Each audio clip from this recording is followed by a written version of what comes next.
Okay, completed.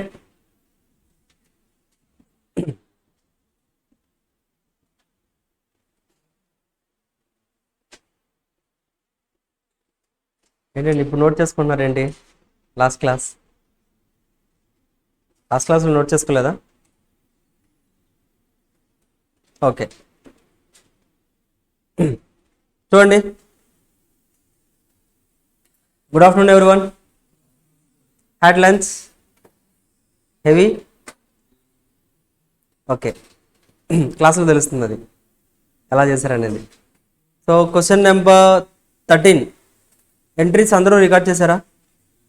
చూడండి క్వశ్చన్లో ఏమడుగుతున్నారో మనల్ని జాగ్రత్తగా వినాలి.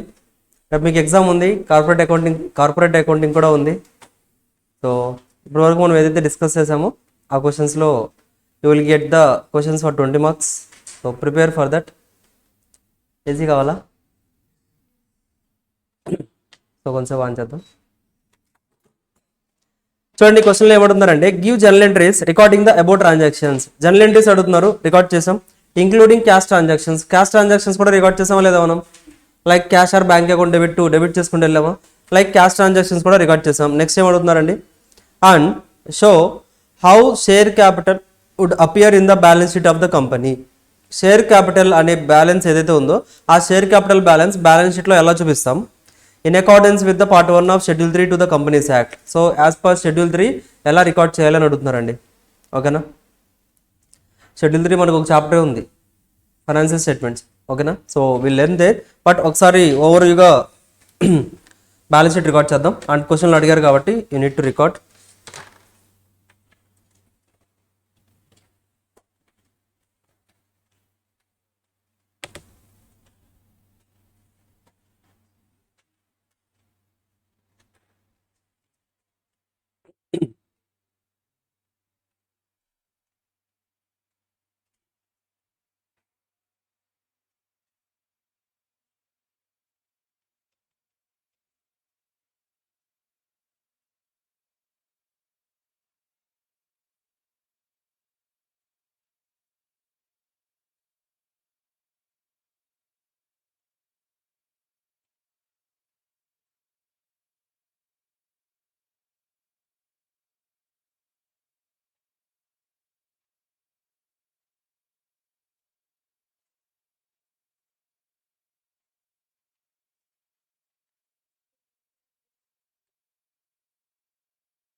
లాస్ట్ క్లాస్లో ఆల్రెడీ జర్నల్ ఎంట్రీస్ పాస్ చేసామండి.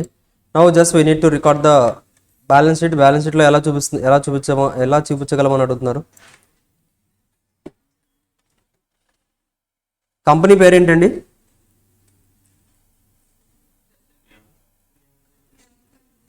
Priyanka industries.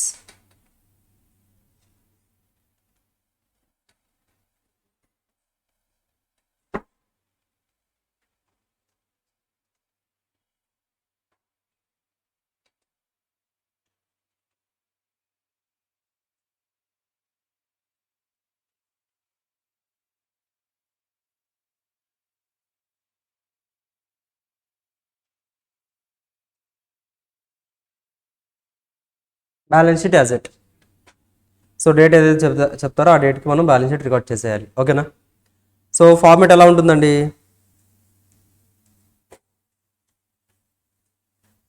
Particulars,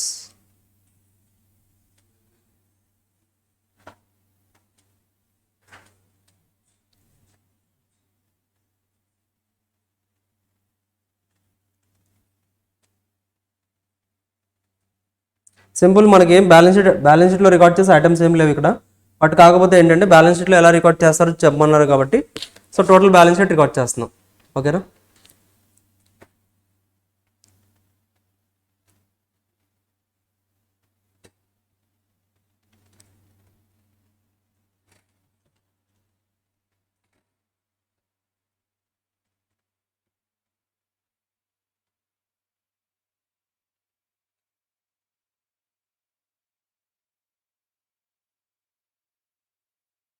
equity and liabilities.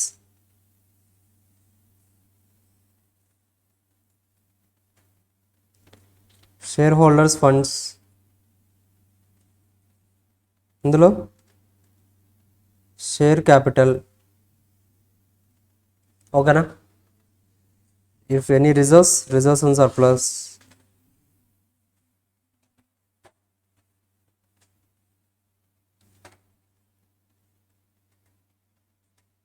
Non current liabilities. Thus format, main format రాసేస్తున్నాను. ఆ తర్వాత current liabilities. So with thus will record the total ఎంత వస్తుందో టోటల్ బ్యాలెన్స్ రికార్డ్ చేసేస్తాం. ఆ తర్వాత assets.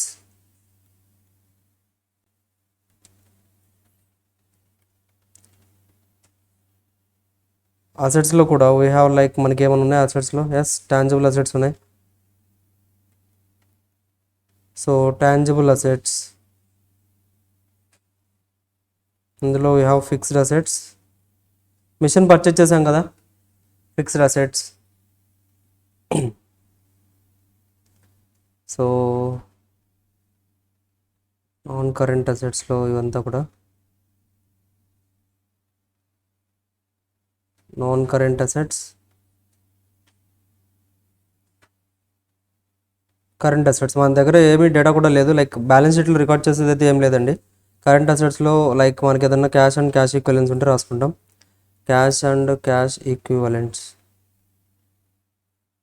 That's it. So you can total record చేస్తాం. ఆ తర్వాత చూడండి, షేర్ క్యాపిటల్ మనం ఎంత రికార్డ్ చేయాలండి ఇక్కడ? టోటల్గా షేర్ క్యాపిటల్ ఎంత రికార్డ్ చేయాలి చెప్పగలరా ఎవరన్నా? Based upon the problem and journal entries, share capital ఎంత రికార్డ్ చేయాలి?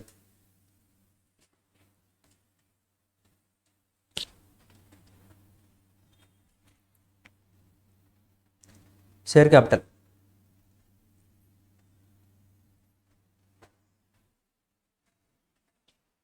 ఫస్ట్ క్లాసెస్లో చెప్పాను. షేర్ క్యాపిటల్ అనేది బ్యాలెన్స్ షీట్లో ఏదైతే ఉందో ఆ బ్యాలెన్స్ షీట్లో షేర్ క్యాపిటల్ వాల్యూ ఏ వాల్యూ రికార్డ్ చేయాలండి? ఏ క్యాపిటల్ రికార్డ్ చేయాలి? ఏ క్యాపిటల్ రికార్డ్ చేయాలి? ఆథరైజ్డ్ షేర్ క్యాపిటల్ రికార్డ్ చేయాలా? సబ్స్క్రైబ్డ్ షేర్ క్యాపిటల్ రికార్డ్ చేయాలా? Called up share capital record చేయాలా? పేడప్ షేర్ క్యాపిటల్ రికార్డ్ చేయాలా? పేడప్ క్యాపిటలేనా? అంతేనా? పేడప్ షేర్ క్యాపిటలేనా? షూరా? చెప్పండి, పేడప్ షేర్ క్యాపిటల్ ఎంత ఇక్కడ? అయిపోయింది, కరెక్టే. పేడప్ షేర్ క్యాపిటల్ రికార్డ్ చేయాలి. అల్టిమేట్గా మనం ఏదైతే కలెక్ట్ చేసుకున్నామో ఆ బ్యాలెన్స్ అనేది రికార్డ్ చేయాలి. దట్స్ ఇట్, అయిపోయింది. పేడప్ షేర్ క్యాపిటల్ క్యాలిక్యులేట్ చేయాలంటే ఎలా క్యాలిక్యులేట్ చేస్తాం మనం? Paid up share capital is equals to called up share capital minus calls in arrears. Called up share capital ఎంత క్యాలిక్యులేట్ చేయండి? Called up share capital calculate చేయండి, అందులో నుంచి కాల్చిన ఏరియస్ తీసేయండి, అయిపోతుంది.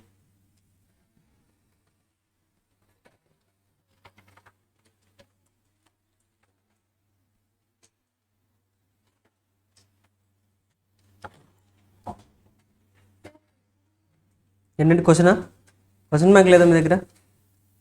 తీసుకురాలేదా? గుడ్.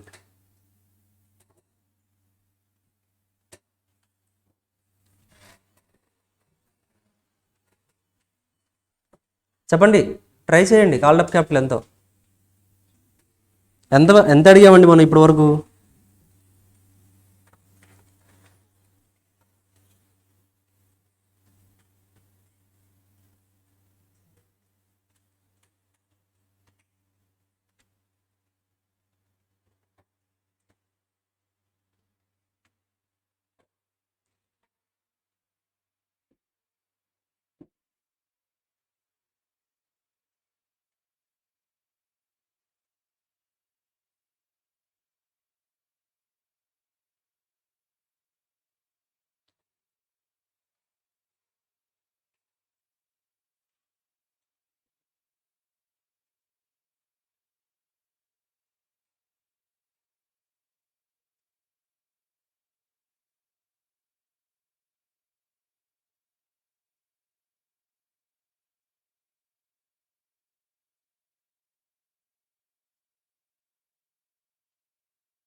చెప్పగలరా?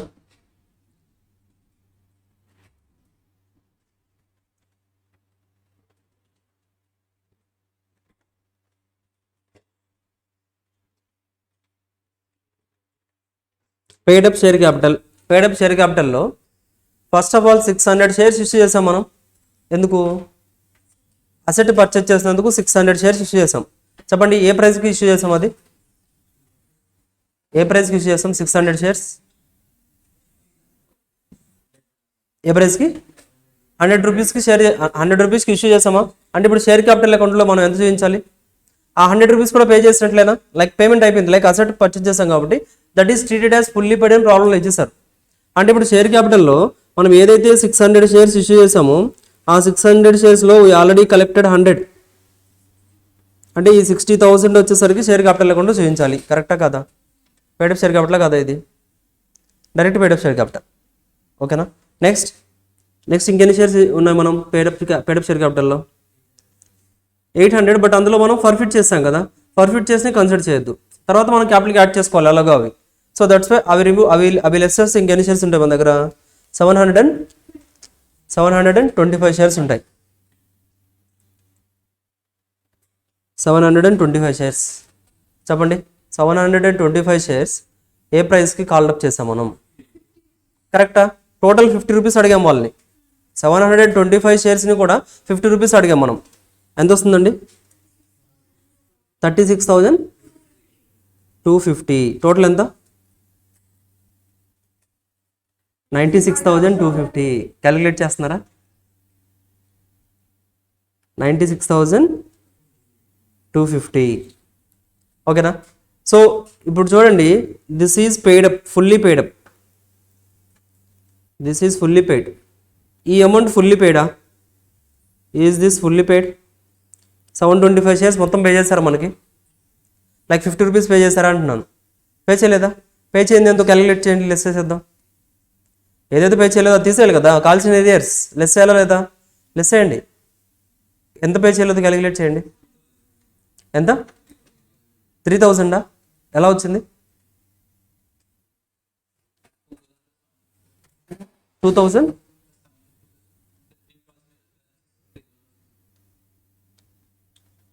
చూడండి ఆల్రెడీ మనం ఇక్కడ రికార్డ్ చేసాం.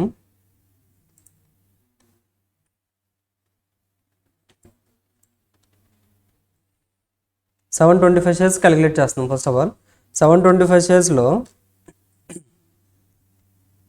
మనం ఎంత రిసీవ్ చేసుకోలేదండి అంటే చూడండి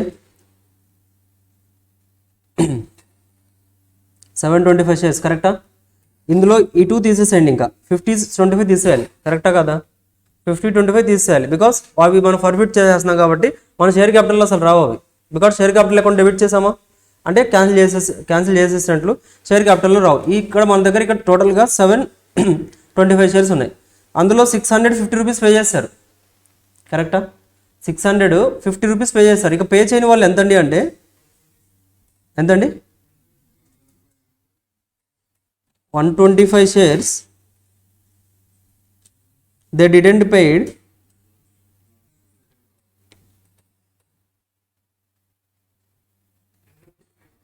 exactly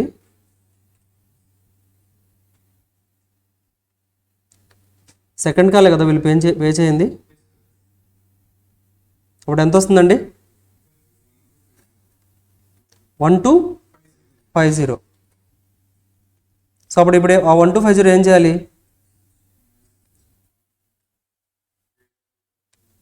paid-up share capital calculate చేయడానికి ఏం చేయాలండి? We need to less. అదవుతుందా? మనం 725 రూపీస్ 50 రూపీస్ పెట్టి అడిగాం. బట్ అందులో ఏంటండి అంటే ఒక 125 షేర్ హోల్డర్స్ ఎవరైతే ఉన్నారో ఆ 125 షేర్ హోల్డర్స్ ఏంటండి అంటే 10 రూపీస్ పే చేయలేదు. మనం బ్యాలెన్స్ షీట్లో రికార్డ్ చేసేటప్పుడు షేర్ క్యాపిటల్ బ్యాలెన్స్ ఏదైతే రికార్డ్ చేస్తామో ఇక్కడ బ్యాలెన్స్ షీట్లో షేర్ క్యాపిటల్ని రికార్డ్ చేస్తున్నామా? ఇక్కడ ఓన్లీ పెయిడప్ షేర్ క్యాపిటల్ మాత్రమే రికార్డ్ చేయాలి. అంటే అల్టిమేట్గా మీరు ఎంతైతే కలెక్ట్ చేసుకున్నారో ఆ వాల్యూ మాత్రమే బ్యాలెన్స్ షీట్లో చూపించాలి. కరెక్టా? So paid up share capital calculate చేయాలండి అంటే మనకి యాక్చువల్గా ఏంటండి అంటే ఇది అయిపోయింది ఆల్రెడీ. ఈ 600 ఏదైతే ఉందో మనకేంటి ఈ 600 రిలేటెడ్గా ఏంటండి ఆల్రెడీ మనం మిషన్ పర్చేజ్ చేసాం. ఆ మిషన్ రిలేటెడ్గా మనం పేమెంట్ కూడా ఇచ్చేసాం. అయితే ఇక్కడ ఈ 725లో 600 అగైన్ ఫుల్లీ పేడప్, రిమైనింగ్ 125 ఏదైతే ఉన్నాయో వాళ్ళకు 10 రూపీస్ పే చేయలేదు. కరెక్టా? కరెక్టా?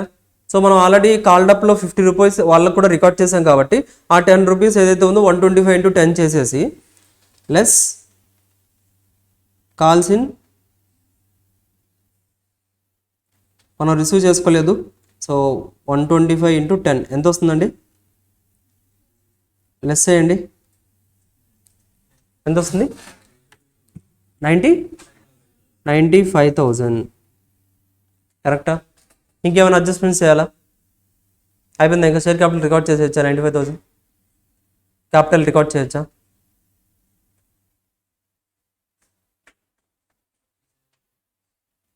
క్యాపిటల్ యాడ్ చేయలేము అప్పుడే. క్యాపిటల్కి మనం ఏదైతే ఇక్కడ రీఇష్యూ జరిగిందా, రీఇష్యూ జరగకపోతే షేర్ ఫర్ ఫ్యూచర్ బ్యాలెన్స్ ఏం చేయాలండి? క్యాపిటల్కి యాడ్ చేయాలని చెప్పానా? సో ఇక్కడ చెప్పండి, షేర్ ఫర్ ఫ్యూచర్ బ్యాలెన్స్ ఎంత ఉంది మన దగ్గర? 2000 ఉందా? సో ఇప్పుడు అది 2000 ఏం చేయాలి? యాడ్ బ్యాక్ చేసేయాలి. Add share for future account, add share for future account 2000 ఎంత వస్తుందండి total? 97,000 will needs to be disclosed in the balance sheet. Balance షీట్లో మనం ఇక్కడ రికార్డ్ చేయాల్సింది ఎంతండి అంటే 97,000. That's it. ఇక్కడ షేర్ క్యాపిటల్ని పెట్టేసి 97,000.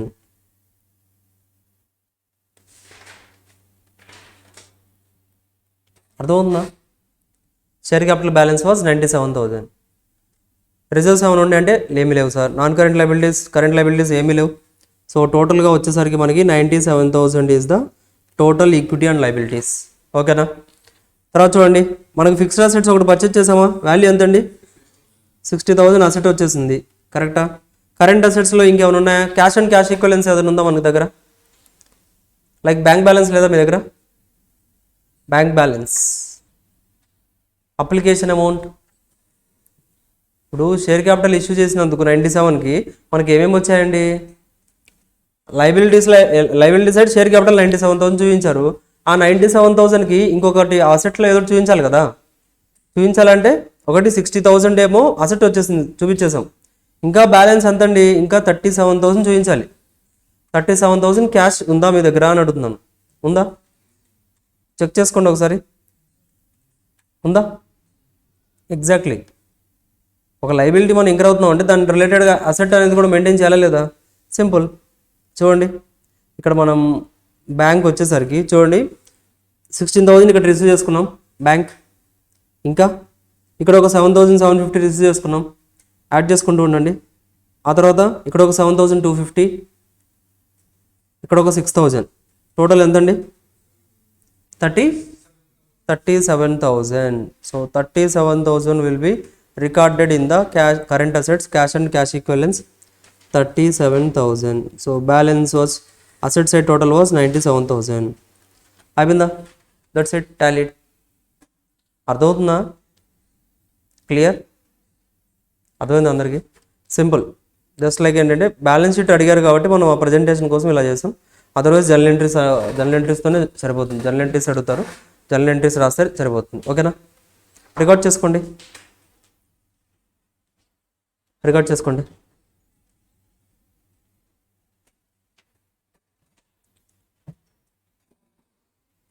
అర్థమైందా?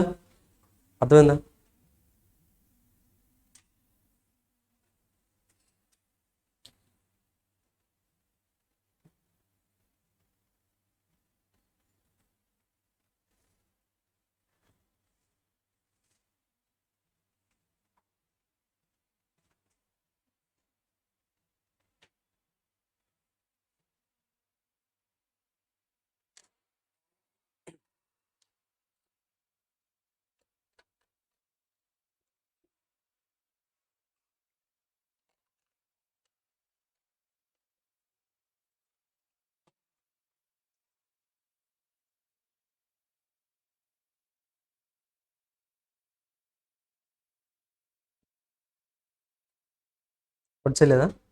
నోట్ చేశారా?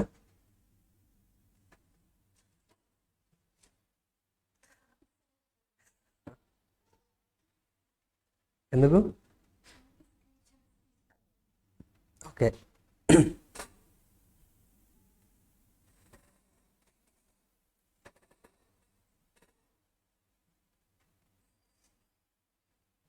ఇక్కడ కూర్చోండి.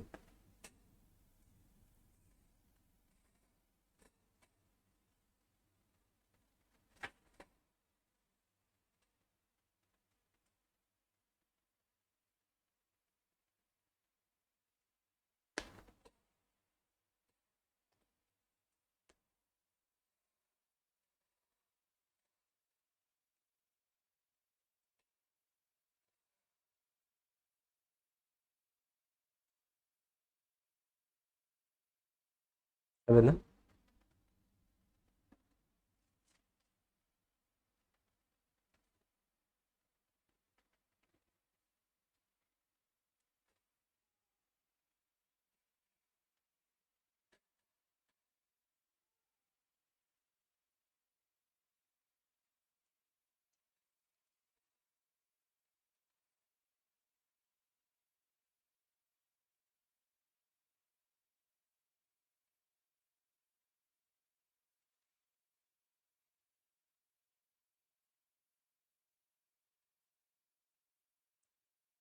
ఇక్కడ డౌట్ ఉంటే అడుగుతుండండి.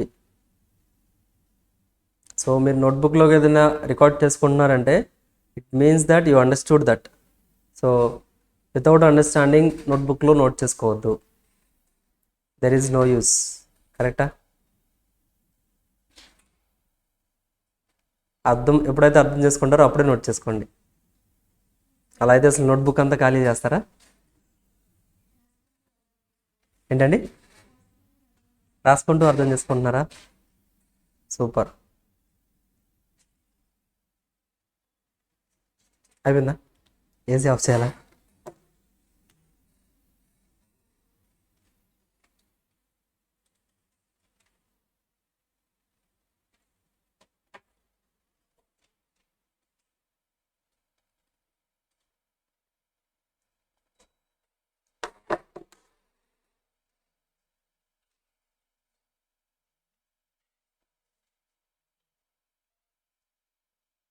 పేడప్ షేర్ క్యాపిటల్ క్యాలిక్యులేషన్ నీట్గా రాసుకోండి అర్థమయ్యేటట్లుగా.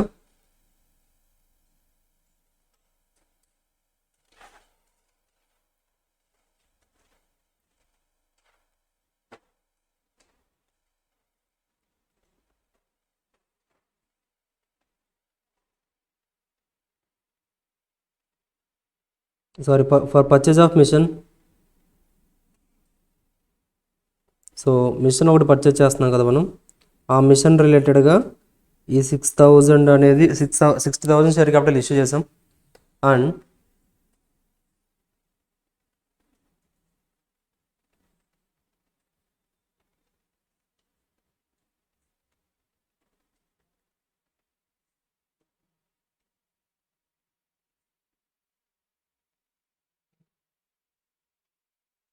Called up capital except forfeited shares.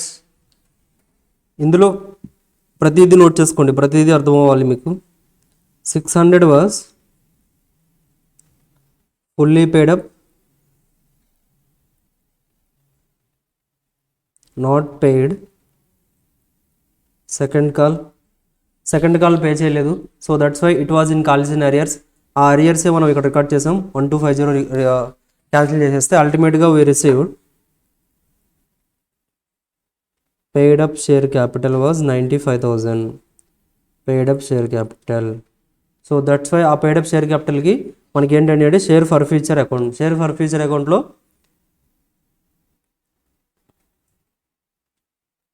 Shares are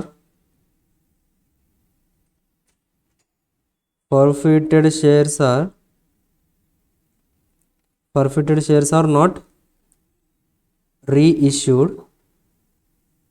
So balance added to capital.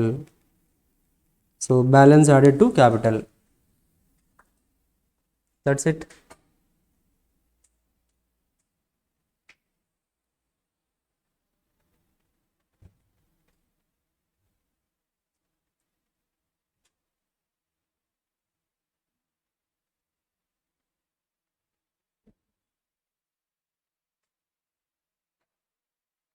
ఈ అడ్జస్ట్మెంట్స్ అన్నీ అర్థమైతేనే ఎగ్జామ్లో చేయగలరు, otherwise you will confuse. Concept అర్థం కాకపోతే మీరు ఇవన్నీ గుర్తుపెట్టుకోవడం పాసిబుల్ అవ్వదు. కరెక్టా? ఇవన్నీ గుర్తుపెట్టుకోలేరు. Calls in arrears less, add for future ఎందుకు చేస్తున్నావు ఏంటో తెలియపోతే క్వశ్చన్ అనేది కరెక్ట్గా చేయలేరు. సో దట్స్ వై కాన్సెప్ట్ అనేది క్లియర్గా ఉన్నారో లేదో చెక్ చేసుకుంటూ ఉండండి. ఎక్కడన్నా అర్థం కాకపోతే అడగండి. That's it.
అర్థం?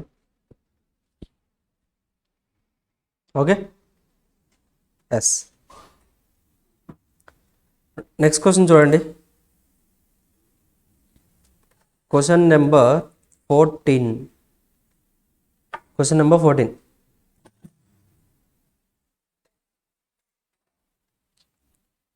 Shall we start? యాక్టివ్గా ఉన్నారు అందరూ? ఉన్నారా క్లాస్లోనే? బయటికి వెళ్ళిపోయారా? అందరు ఉన్నారా క్లాస్లోనే? ఎస్.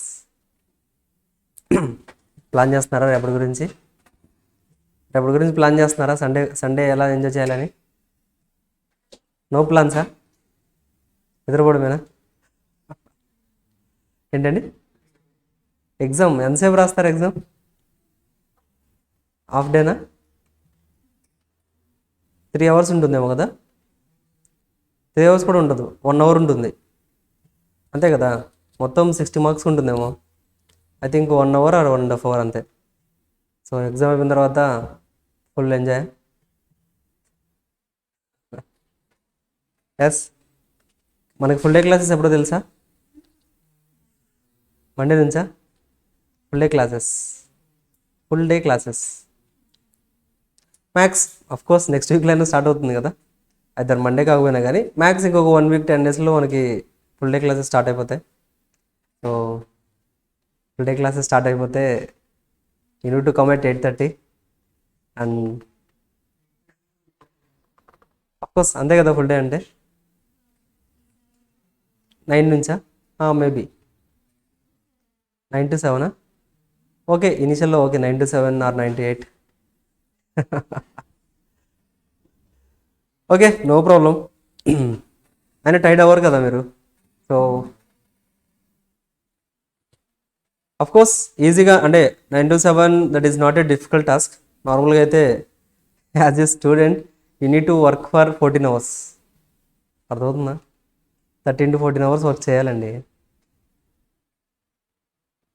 కరెక్టే కదా. 14 అవర్స్ అంటే అందులో మీరు మీ ఎఫిషియన్సీ ఎంత ఉంటుంది, అందులో ఎఫెక్టివ్గా ఎంత వర్క్ చేస్తారు? 4 అవర్స్. మిగతా 10 అవర్స్ ఏంటండి?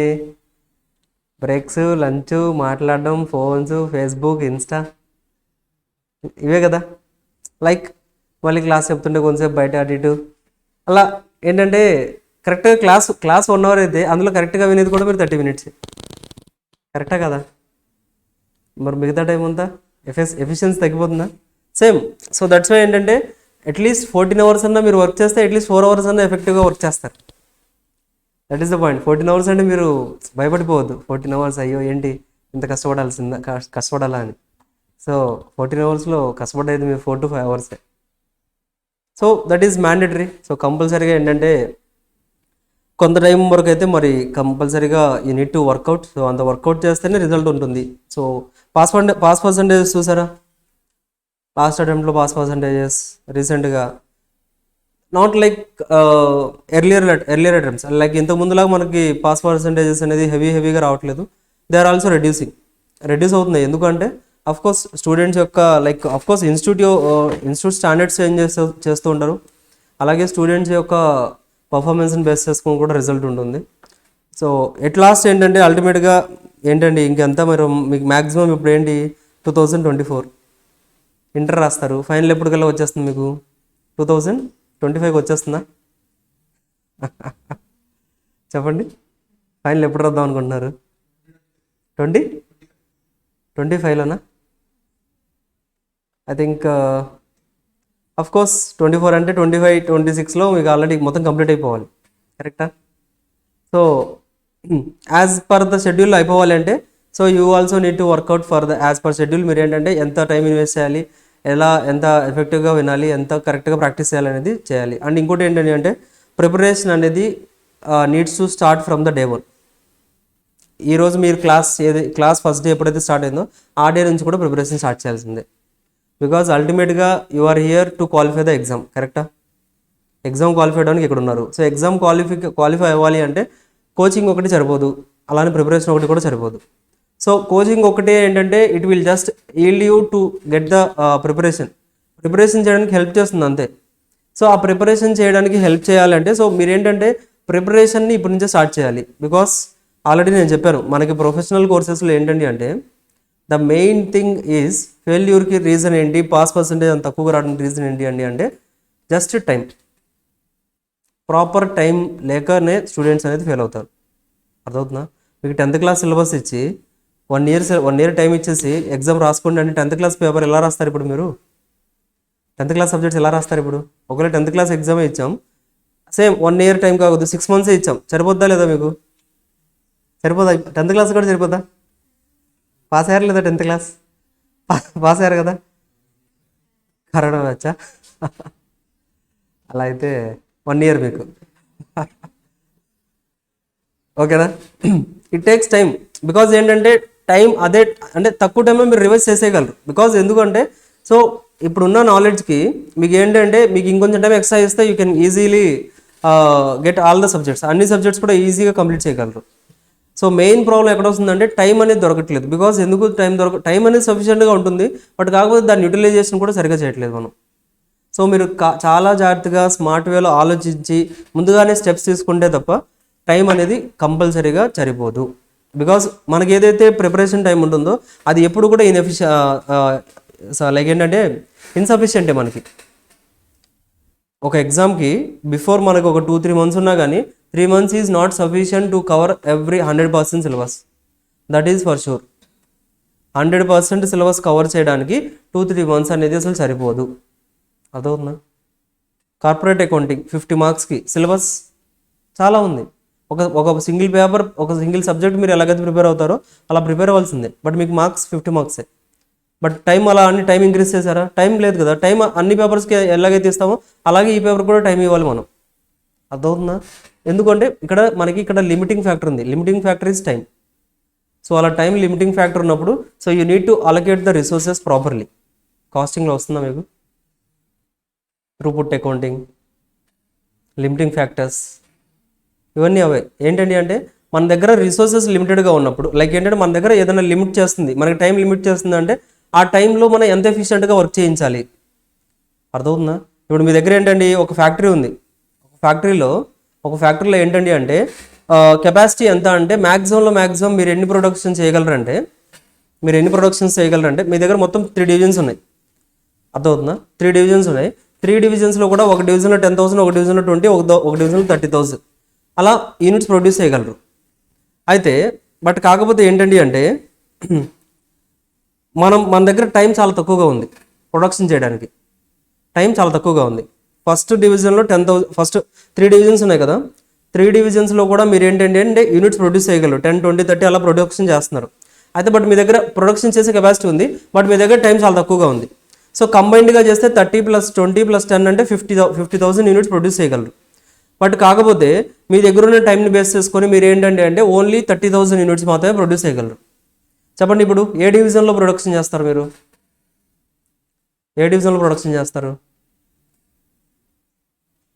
లాస్ట్ డివిజనా? 30 కాబట్టి 30 మ్యాచ్ అయిపోతుందనా? కాదు కదా. ఏ డివిజన్లో అయితే ఎక్కువ ప్రాఫిట్ వస్తుందో, బయట సేల్ చేస్తే ఏ డివిజన్లో ఎక్కువ ప్రాఫిట్ వస్తుందో ఆ డివిజన్స్ని మాత్రం ఫస్ట్ పికప్ చేసుకుంటాం. అదవుతుందా? ఫర్ ఎగ్జాంపుల్ 10,000 డివిజన్లో మనకి అన్నిటికంటే ఎక్కువ ప్రాఫిట్ వస్తుంది అనుకోండి, అందులో అసలు ఒక యూనిట్ కూడా తగ్గించొద్దు. ఎంత అయితే మీరు ప్రొడక్షన్ చేయగలరో ఆ 10,000 యూనిట్స్ ప్రొడ్యూస్ చేసేయండి. నెక్స్ట్ 30,000 ఏంటంటే 30,000 మనం ఎక్కువగా ప్రాఫిట్ వస్తుంది. సో ఇక రిమైనింగ్ 20,000 అక్కడ నుంచి తీసుకోండి. అలా చేస్తే ఏంటంటే అంటే మీరు with that you are earning heavy amount. మీరు అలా ప్లాన్ చేశారంటే నార్మల్గా మీరు తీసుకునే క్యాలిక్యులేషన్ బేస్ చేసుకుంటే ఇక్కడ మీకు ఎక్కువ ప్రాఫిట్ వస్తుంది. మీరు అలా ఏ కేస్ స్టడీ అని తీసుకోండి, you will get hire profit. ఎక్కువ ప్రాఫిట్ వస్తుంది అల్టిమేట్గా కంపెనీకి. ఎలాగండి అంటే మీకున్న లిమిటింగ్ ఫ్యాక్టర్ ఏదైతే ఉందో దాన్ని బేస్ చేసుకుని you are picking the resources effectively. మన దగ్గర రిసోర్సెస్ ఏవైతే ఉన్నాయో వాటిని మనం ఎఫెక్టివ్గా పిక్ చేసుకుంటున్నాం. సేమ్ లైక్ మనం కూడా ఏంటంటే అంటే if you have the limit మనకి ఏంటంటే అఫ్కోర్స్ చెప్తున్నాను కదా, టైం అయితే limited time for preparation or like coaching anything ఏదైనా కానీ ఏంటంటే ఒక స్ట్రక్చర్గా ఉంటుంది. సో అలా లిమిటెడ్గా ఉన్నప్పుడు ఏంటంటే మనకి ఇక్కడ ఎక్కువ సిలబస్ ఉంటుంది, టైం తక్కువగా ఉంటుంది, అండ్ వెయిటేజ్ కూడా ఎక్కువ. సో మార్క్స్ అయినా సరే అలా డిఫరెంట్ ఆస్పెక్ట్స్ ఉన్నాయి. సో అలాంటప్పుడు ఏంటంటే మీరు ప్రాపర్గా ప్లాన్ చేయాలి, ఉన్న రిసోర్సెస్ని ఎలా యూటిలైజ్ చేసుకోవాలి. సో ఫ్రమ్ ద డే 1 నుంచే ప్రిపరేషన్ స్టార్ట్ చేయండి. అలా చేయండి, దట్ ఈజ్ ఎనఫ్ అండి. ఇంకా మీరు ఏంటంటే ప్రిపరేషన్ వరకు వెయిట్ చేసి ఆ తర్వాత ప్రిపరేషన్లోకి వెళ్ళిన తర్వాత ప్రిపేర్ అవ్వడం వల్ల దెర్ ఈజ్ నో యూస్. అర్థవుతుందా? బై ఛాన్స్ ఏదైనా యూ విల్ గెట్ అంటే ఓన్లీ ప్రిపరేషన్లోనే ప్రిపేర్ అయితే ఛాన్స్ అంతే. అర్థవుతుందా? బట్ ఫర్ షూర్ అవ్వాలంటే మాత్రం you need to start from the day 1 itself. ఓకేనా? అర్థమవుతుందా? బికాస్ అల్టిమేట్ ఏం ఏంటంటే ఎగ్జామ్ రాయాలంటే సో మీరు ఏదైతే ఇప్పుడు క్లాసెస్లో నేర్చుకుంటున్నారో అది ఆటోమేటిక్గా ఒక రివిజన్ ఇక్కడే అయిపోవాలి. ఫస్ట్ రివిజన్ ఒక రివిజన్ ఇక్కడ అయిపోవాలి. కోచింగ్ మళ్ళీ ఎగ్జామ్స్ రాసినప్పుడు సెకండ్ రివిజన్. సో మళ్ళీ ఇంకొకసారి ఏంటంటే టోటల్గా కంబైన్డ్గా ఒక థర్డ్ రివిజన్ చేసినా కానీ సో అల్టిమేట్గా ఎగ్జామ్ ముందు ఒకసారి ఎలాగో మళ్ళీ ఒకసారి రిఫర్ చేస్తాం కాబట్టి ఫోర్త్ టైం కూడా చెక్ చేస్తాం. సో అలా మల్టిపుల్ టైమ్స్ రివర్స్ చేసి ఎగ్జామ్కి వెళ్ళండి. There is no chance like fail అవుతాము అనే ఛాన్సే లేదండి ఇంకా ఫర్ షూర్. మీరు ఇన్ని టైమ్స్ ప్రాక్టీస్ చేసి వెళ్ళారు అయినా కానీ క్వాలిఫై అవ్వలేదు అనే ఛాన్స్ అయితే అసలు లేనే లేదు. 99.99% లేదు. అర్థమవుతుందా? బికాజ్ అక్కడ ఈ స్టెప్స్లో ఏదో ఒక స్టెప్లో మిస్ అయిపోతాం. లైక్ టైంని ప్రాపర్గా యూటిలైజ్ చేసుకోవడం కావచ్చు, లేకపోతే క్లాసెస్ కావచ్చు, లేకపోతే ప్రాక్టీస్ చేసేటప్పుడు కావచ్చు, ఏదో ఒక దాంట్లో మిస్టేక్ చేయడం వల్ల ఏదో ఒక రివిజన్ అనేది వెళ్ళిపోతుంది. అది ఆటోమేటిక్గా క్యుములేటివ్గా ఎఫెక్ట్ పడుతుంది. అర్థమవుతుందా? సో దట్స్ వై ప్రిపరేషన్ మాత్రం ఫ్రమ్ ద డే 1 నుంచే స్టార్ట్ చేసేయండి. లైక్ ఏదైతే క్లాస్ చెప్తున్నామో అది ఆటోమేటిక్గా ఒక 5-10 మినిట్స్ టైం పెట్టుకోండి, ఒకసారి చెక్ చేసుకోండి ఇవాళ ఏం చెప్పారు. సో ఒకసారి అసలు రివైజ్ చేయగలుగుతున్నాము లేదా, ఇవాళ చెప్పిన క్లాస్ ఇవాళకి రివైజ్ చేయగలుగుతున్నాం లేదా చెక్ చేసుకోండి. ఇవాళ చెప్పిన క్లాస్ ఇవాళే రివైజ్ చేయలేకపోతే 2-3 మంత్స్ తర్వాత ఇంకెక్కడ రివైజ్ చేస్తారండి? పాసిబుల్ అవుతుందా? ఇవాళ చెప్పిన క్లాస్ 2 days తర్వాత రివైజ్ చేయలేకపోతున్నారు. సో మళ్ళీ నెక్స్ట్ 2-3 మంత్స్ తర్వాత మళ్ళీ అదే చాప్టర్ రివైజ్ చేయగలరా? చేయలేరు కదా. మళ్ళీ క్లాస్ ఉండాలి. అంత టైం ఉందా మీ దగ్గర?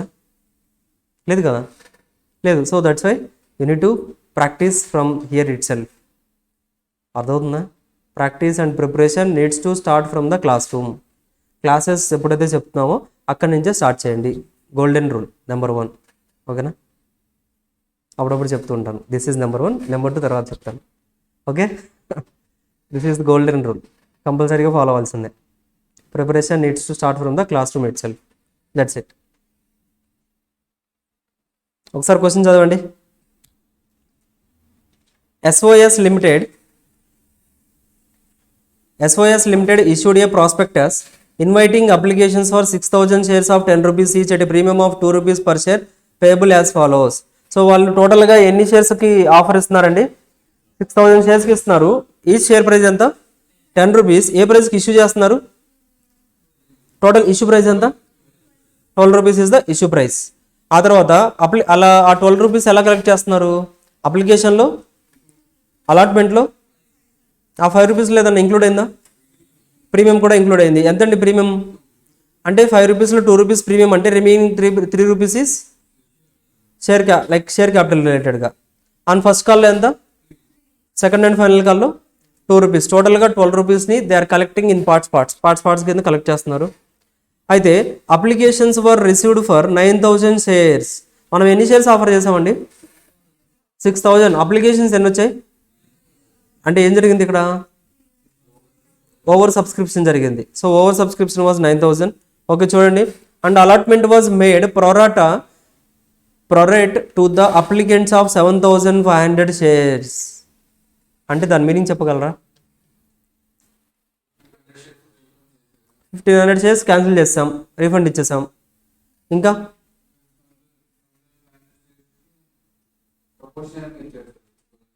అంటే మన దగ్గర ఉంది 6,000. ఆ 6,000ని ఇప్పుడు మన దగ్గర 6,000 షేర్స్ ఉన్నాయి, బట్ అక్కడ ఉంది ఎంతమంది అంటే 7,500 మెంబర్స్ ఉన్నారు. ఈ 6,000ని 7,500 షేర్స్కి అలా ఈక్వల్ చేస్తాం, ప్రపోర్షనేట్గా ఇచ్చేసాం. అదవుతుందా? అంటే ఇప్పుడు ఫర్ ఎగ్జాంపుల్ 1 పర్సన్ ఒకళ్ళు అడిగారు ఎన్ని కావాలి సార్ అంటే అతను మీరేమన్నారంటే ఒక 8 షేర్స్ కావాలి సార్ అన్నారు. మీరు 8 షేర్స్ కావాలంటే మనం ఎన్ని ఇచ్చాం? ఓన్లీ 6 షేర్స్ మాత్రమే ఇచ్చాం. బికాజ్ ప్రపోర్షనేట్గా క్యాలిక్యులేట్ చేస్తే ఎంతైతే వస్తుందో అంతే ఇస్తాం. మీరు 8 అప్లై చేశారు కదా, 8 ఇవ్వం మీకు. 8 అప్లై చేశారు, బట్ మన దగ్గర ఉంది 6 కాబట్టి 6 షేర్సే ఇస్తాం. అలా ప్రపోర్షనేట్గా 7,500 ఎవరైతే అప్లై చేశారో వాళ్ళందరికీ కూడా 6,000 అలాట్ చేసేస్తాం. అర్థమవుతుందా? బట్ కాకపోతే వాళ్ళు పే చేసింది 7,500 కదా అప్లికేషన్ మనీ. ఆ రిమైనింగ్ బ్యాలెన్స్ అంటే 6,000కి అప్లికేషన్ మనీ క్లోజ్ అయిపోతుంది. ఇంకా రిమైనింగ్ 1,500 షేర్స్కి ముందుగానే అప్లికేషన్ మనీ పే చేశారు. That will be adjusted in the allotment. అలాట్మెంట్లో అడ్జస్ట్ అయిపోతుంది. Money over paid on the application were applied towards the sums due on allotment. చెప్పారా? అలాట్మెంట్లో ఇంకేదైతే డ్యూ వస్తుందో అందులో అడ్జస్ట్ చేసేసుకుంటాం అని చెప్తున్నారు. Clear sir? The to whom 100 shares were allotted failed to pay the allotment money and on his subsequent failure to pay the first call his shares were forfeited. ఏం చెప్తున్నారండి? 100 shares ఉన్నాయంట D దగ్గర. అతనికి మనం shares allot చేసాం, 100 shares allot చేసాం. Failed to pay the allotment money pay చేయడం fail అయిపోయారు. అలాగే subsequently failure to pay the first call కూడా పే చేయలేదు. అలాట్మెంట్ పే చేయలేదు, ఫస్ట్ కాల్ కూడా పే చేయలేదు. Next he shares were forfeited. Shares అందుకోసం ఏం చేసామండి అంటే మనం పర్ఫిట్ చేస్తాం. Z the holder of 200 shares. జెడ్కి ఎన్ని షేర్స్ ఉన్నాయి? 200 షేర్స్ ఉన్నాయి. Fail to pay the both the calls. So అల్టిమేట్గా ఫస్ట్ కాల్ సెకండ్ కాల్ రెండు కూడా పే చేయలేదు అతను. So and he shares were forfeited after the second and final call. So second and final call తర్వాత అతని shares కూడా మనం forfeit చేస్తాం. అయితే of the shares forfeited 200 shares were sold to C credited as fully paid up for 8.5 per share. సో మనకి అందులో ఏదైతే మనం ఫర్ఫిట్ చేసామో అందులో ఒక 200 షేర్స్ ఏం చేస్తున్నామండి అంటే మనం రీఇష్యూ చేస్తున్నాం. అంతేనా? ఆఫ్ ద షేర్స్ సోల్డ్ చూడండి, సేల్ చేసామంటే నథింగ్ బట్ రీఇష్యూ చేస్తున్నాం. మనం ఎన్ని షేర్స్ ఫర్ఫిట్ చేసాం? 200 + 100 టోటల్గా 300 షేర్స్ ఫర్ఫిట్ చేసాం. ఆ 300 షేర్స్లో ఒక 200 షేర్స్ ఏంటండి అంటే మనం ఎవరికి సేల్ చేస్తున్నామండి అంటే సి అనే పర్సన్కి సేల్ చేస్తున్నాం. ఎంతకి అంటే 8.5 రూపీస్కి సేల్ చేస్తున్నాం. నార్మల్గా మన ఫేస్ వాల్యూ ఎంతండి? 10 రూపీస్. 8.5కి సేల్ చేస్తామంటే డిస్కౌంట్ ఎంత ఇచ్చినట్లు? 1.5 రూపీస్ పర్ షేర్ డిస్కౌంట్ ఇచ్చాం. ఆ డిస్కౌంట్ కరెక్టా కాదా అనేది మనం ఏంటండి అంటే share for future balance check చేసుకొని చూసుకోవాలి. So the whole of the shares are being included. So టోటల్గా డీ షేర్స్ ఏవైతే ఉన్నాయో అవన్నీ కూడా ఇంక్లూడ్ చేశారంట. దట్స్ ఇట్ అండి. This is the problem. So దీన్ని బేస్ చేసుకొని జర్నల్ ఎంట్రీస్ పాస్ చేయాలి. ఓకేనా? ఫస్ట్ ఏం ఎంట్రీస్ పాస్ చేస్తాం? Application money, first call, like application money, allotment, first call, second call ఏవైతే ఉన్నాయో అవన్నీ రికార్డ్ చేస్తాం. ఆ తర్వాత షేర్ ఫర్ఫిట్ చేసినప్పుడు ఫర్ఫిట్ ఎంట్రీ. ఆ తర్వాత వాటిని రీఇష్యూ చేస్తున్నాం. రీఇష్యూ బ్యాలెన్స్ ఏదైనా ఉంటే capital reserve are added to the capital. అయిపోయింది. ఓకేనా? ట్రై చేయండి. Problem if you have time, మీకు ఒకవేళ టైం ఉంటే బేసిక్ ఎంట్రీస్ అన్న రాయడానికి ట్రై చేయండి. లైక్ అప్లికేషన్ అకౌంట్ అలాట్మెంట్ రిలేటెడ్గా ఫస్ట్ కాల్ సెకండ్ కాల్ ఏదైనా ట్రై చేయడానికి ట్రై చేయండి. ఎంతవరకు పాసిబుల్ అయితే అంతవరకు. Otherwise will start in the next class. Next క్లాస్లో ఈ ప్రాబ్లం మళ్ళీ డిస్కస్ చేద్దాం. ఓకేనా? అర్థమవుతుందా? క్వశ్చన్స్ ఈజీగానే ఉన్నాయా, డిఫికల్ట్గా అనిపిస్తున్నాయా? కొంచెం పర్లేదా?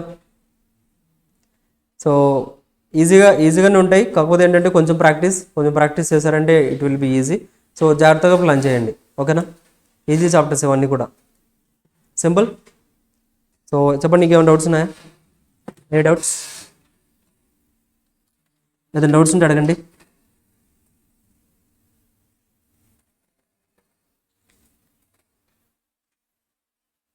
ఏమైనా డౌట్స్ ఉన్నాయా? క్లియరా అండి? Shall you close for today? So that's it అండి. ఎగ్జామ్ మంచిగా రాయండి. So will meet in the next class. Bye. Happy Sunday.